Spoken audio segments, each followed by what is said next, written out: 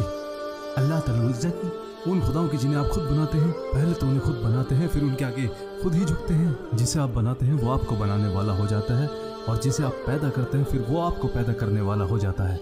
इससे अच्छा तो आप उसे खुदा में यकीन रखिए जिसने पूरी मखलूक़ात को बनाया है और उस एक की इबादत करने का हुक्म दिया है। अगर उस खुदा से अज़र चाहते हो तो फर्मा बरदार बनो। अल्लाह की मेहरबानी चाहते हो तो मेहरबान बनो। अल्लाह से नेकी चाहते हो तो नेक बनो। अगर चाहते हो कि अल्लाह तुम्हें इज्जत और प्यार दे तो लोगों के साथ इज्जत और प्यार से पेश आओ। सब मिलकर एक हो जाओ जैसे वो खुदा एक है। बताओ मुझे क्या सही है, या वो खुदा जिनकी वजह से आप आपस में बटे हुए हैं, वो सारे बुत जिन्हें अपनी मर्जी और पसंद से बनाते हो, यहां तो सभी कुछ उल्टा लगता है। क्या इंसान खुदाओं को बना सकता है? क्या हो रहा है यहाँ? आपको तो हमारे पास होना चाहिए था। बहुत गंभीर मसला है। इन्हें जवाब दो अबू हुदैफा। अपने बहनोई अबू सुफियान से कहो, अपने ससुर अबू यजीद को बताओ, अपनी बहन से कहो।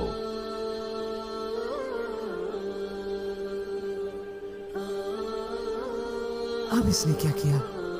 आजकल इससे ज्यादा कुछ और चल रहा है जो मोहम्मद ने हमारे साथ किया है। क्या तूने भी मोहम्मद का बता क्यों किया तूने ऐसा? क्यों किया? हमारे खुदा तेरा मुंह काला कर दे। तो हमारे ऊपर इतनी शर्म लेकर आया है। बेशर्म है तू, बेशर्म है। मारो इसे। ये मेरा भाई नहीं हो सकता। मारो इसे, इसे जेल में बंद कर दो और जब तक पीटो जब तक ये हमारी तरफ वापस नहीं आ जाता। अपना सामान उठाओ और मेरे साथ चलो। इसने हमारा दीन छोड़ दिया है, अब तुम इसके साथ नहीं रह सकती। अब मैं ईमान ला चुकी हूँ अब्बा जी। अब ना तो मैं इनको छोड़ूंगी और ना इनके बताए हुए दीन को। ये तो शैतानियत है। तुम दोनों का दिमाग फेर दिया है। तुम दोनों का दिमाग फेर दिया है। अबू अब्द शम्स और मैं देखते हैं कि कैसे लोग मोहम्मद को नहीं छोड़ते, मगर हमारी कौम हमें क्यों सुनेगी? क्योंकि हमारे तो खुद के बच्चे ही हमारे दुश्मन बन गए हैं। हम क्या मुंह लेकर लोगों के पास जाएंगे? वो तो यही कहेंगे, जाओ पहले अपने घर को संभालो, फिर हमारे पास आना। बिल्कुल, लोगों को ये कहने का हक है। हमने आज तक सिर्फ मोहम्मद के बारे में बहस के अलावा और किया ही क्या है, और इससे अभी तक हमें ना कुछ हासिल हुआ है और ना कुछ वसूल। हमें पहले अपने घरों से ही शुरुआत करनी पड़ेगी। लोग, मैं तुम्हें हक के रास्ते में बुला रहा हूँ और तुम मुझे लोगों का वास्ता दे रहे हो। हक तो वो है जो लोग करते आए हैं और उनके बाप दादा करते थे। कौन सही है? वो इंसान जो आज काम करता है ताकि उसका कल संवर जाए और ऐसे लोगों के लिए रास्ता बनाता है जो लोग उसमें यकीन रखते हैं, या वो इंसान जो अंधा होकर मुर्दों में यकीन रखता हो? तुमने अभी लोगों की बात की। क्या तुम्हें दिखता नहीं कि मोहम्मद के मानने वाले बढ़ते जा रहे हैं? क्या वो लोग नहीं हैं? तुम्हारा क्या होगा जब अल्लाह के करम से उनका दीन फैलेगा? अल्लाह की कसम ये होगा। और तब क्या होगा जब ज्यादा से ज्यादा लोग इस बात को मानेंगे? क्या तुम ये कहोगे कि नहीं, पहले ये गलत था और अब सही हो गया है? क्या ऐसे ही सच्चाई मानोगे?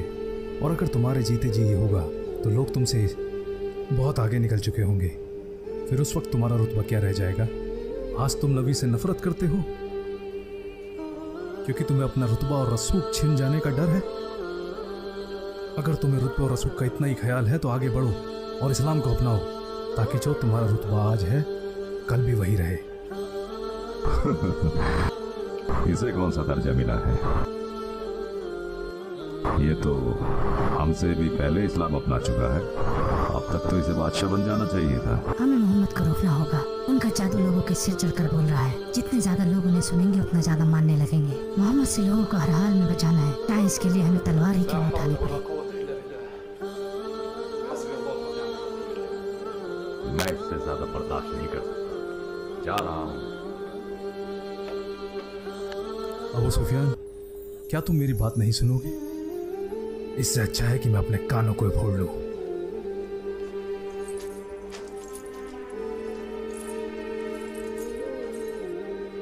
और आप अबू यजीद,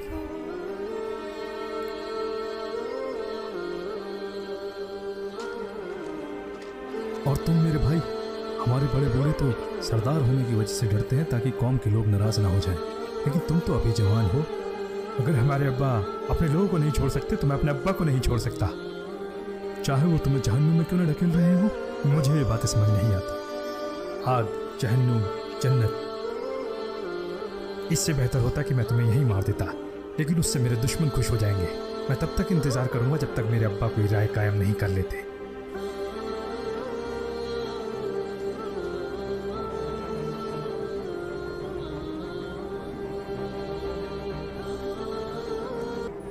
सुनो अरब के इज्जतदार लोगों, जैसा तुम जानते हो हम हरम के लोग हैं और इसकी निगहबानी करते हैं।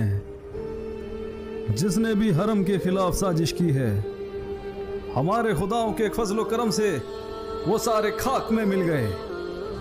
आप लोग गवाह हैं जो यहाँ हाथी लेकर आए थे, उनका क्या हाल हुआ था। अब हमारे बीच ही एक इंसान पैदा हो गया है जिसके बारे में आपने सुना होगा। वो अपने बारे में लोगों को बरगलाता फिर रहा है, लेकिन उसमें रत्ती भर भी सच्चाई नहीं है। उसकी वजह से हमारे आपस में इख्तिलाफ पैदा हो गए। हमारी पीढ़ियों की बेइज्जती करता है और हमारे खुदाओं को गालियां देता है। हमारे बीच से कुछ कमजोर और कम जहन लोग उसको मानने भी लगे हैं, ये जानते हुए भी कि वो हम लोगों में से ही एक है। मैं आपको उसके बारे में बता रहा हूँ। उसका रिश्तेदार होने के नाते उसकी शैतानी हरकत को सबसे पहले मुझे आप रसूखदार अरबों से छुपाना चाहिए था, मगर उसने कुछ ऐसा इजाद कर लिया है जिसे वो लोगों में आम कर रहा है और इसे लोगों को मानने के लिए मजबूर करता है। मैं जानता हूं अगर आज मैंने उसकी मुखालिफत नहीं की तो कल आप लोग मेरी मुखालिफत कर देंगे। अगर मैं आज आप लोगों को इस बारे में आगाह नहीं करता तो जो भी वो करता है उसका इल्ज़ाम आप हमारे ऊपर लगा देते।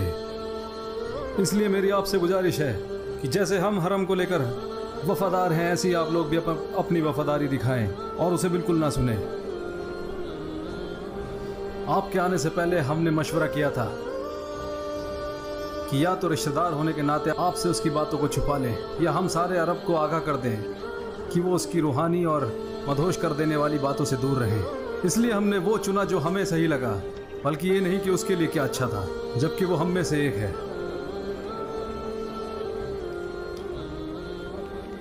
इसलिए आपको इस पाक जगह का वास्ता उससे दूर रहना।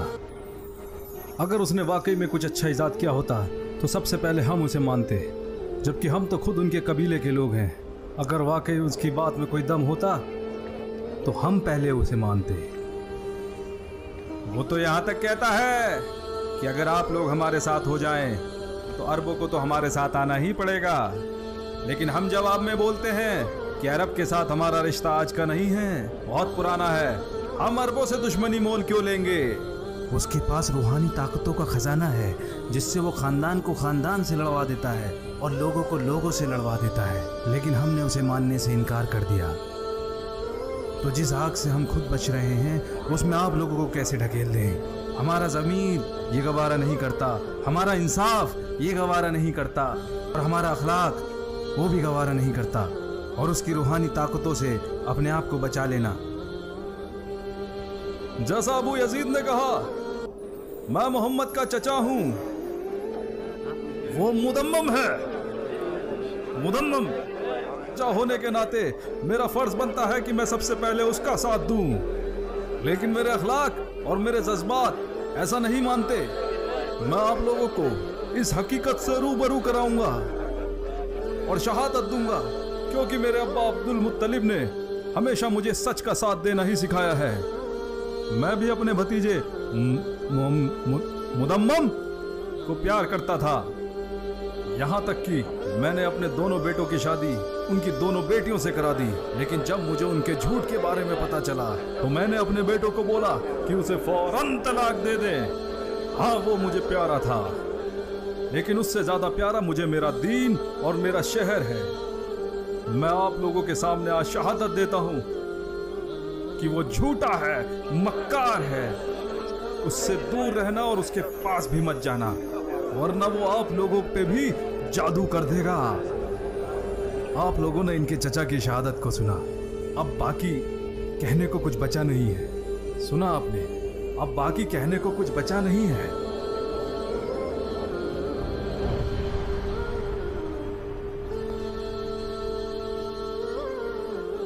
क्या तुम्हारी टांगे टूट गई थी जो तुम मुझे छोड़कर वहां से चले आए? अब्बा जी, आप मुझे हमेशा डांटते क्यों रहते हैं? मेरा भाई अब्दुल्ला भी तो आपके साथ नहीं गया। मैं इससे तंग आ चुका हूं। तुम्हारा क्या नुकसान होता अगर तुम मेरी बात खत्म होने तक वहां रुक जाते? मैं आवाम के बीच बोलने का तरीका ही तो सिखा रहा था। मैंने बहुत कोशिश की अब्बा जी कि मैं आपको खुश रख सकूं, लेकिन आप तो जानते ही हैं कभी कभी भी नाइत्तेफाकी पैदा हो जाती है। से कोई नाइत्तेफाकी नहीं होती। अगर मैं आपकी तरह नहीं सोचता तो इसका मतलब क्या मैं नाकाबिल हूं? तुम्हें क्यों हंसी आ रही है? अबू जंदल अपनी मर्जी के खिलाफ आपके साथ गया। अपने बेटे से वो काम ना कराओ जो उसे पसंद नहीं है। कहीं ऐसा ना हो कि आपको भी इस बात से नाइत्तेफाकी हो जाए। बोलो अबू जंदल, बता दो इन्हें, घबराओ नहीं। इन्हें वो बता दो जो तुमने मुझे बताया था। मैंने ऐसा कुछ भी नहीं कहा। ठीक है, फिर मैं बता देता हूं। अब्बा जी, जो भी आपने आज मोहम्मद के लिए कहा उससे आप बड़े खुश हो रहे होंगे, जबकि आप कुरैशियों में बड़े सादिक इंसान हैं। लेकिन ये सदाकत आपके साथ भी जा सकती है और आपके खिलाफ भी। ठीक उसी तरह जैसे एक तेज धार तलवार का इस्तेमाल इंसाफ को बचाने के लिए भी किया जा सकता है और नाइंसाफी को बढ़ाने के लिए भी। और आपने आज नाइंसाफी की है। आपने जो भी मोहम्मद के बारे में कहा है ना तो वो सही है और ना ही सच है। याद रखें अब्बा जी, सच्चाई के साथ बिताया गया एक पहर झूठ के साथ बिताई गई जिंदगी से कहीं बेहतर है। तुम मोहम्मद का साथ दे रहे हो, मुझे लगता है तुम भी कहीं उसके सहाबाओं में से एक तो नहीं हो, या तुम उसके पास बैठने लगे हो। तुम्हें पता नहीं है कि उसने तुम्हारे बहनोई अबू हुदैफा और तुम्हारी बहन साला को भी अपने जाल में फंसा लिया है। अगर मैं वाकई में ऐसा कुछ करूंगा तो सबसे पहले आपको पता चलेगा आखिर तुम्हें हुआ क्या है। हमने आपसे ही सीखा है। जब से हमने होश संभाला है आपने हमें बताया है कि मोहम्मद हमारे लोगों में सबसे ज्यादा सादिक, अल-अमीन, अल-करीम है। फिर अचानक एक दिन हम उठते हैं और आप हमसे बोलते हो कि नहीं, वो तो एक झूठा और मक्कार और जादूगर है। मैं पहले भी सच्चा था और आज भी सच्चा हूँ। ऐसा नहीं हो सकता।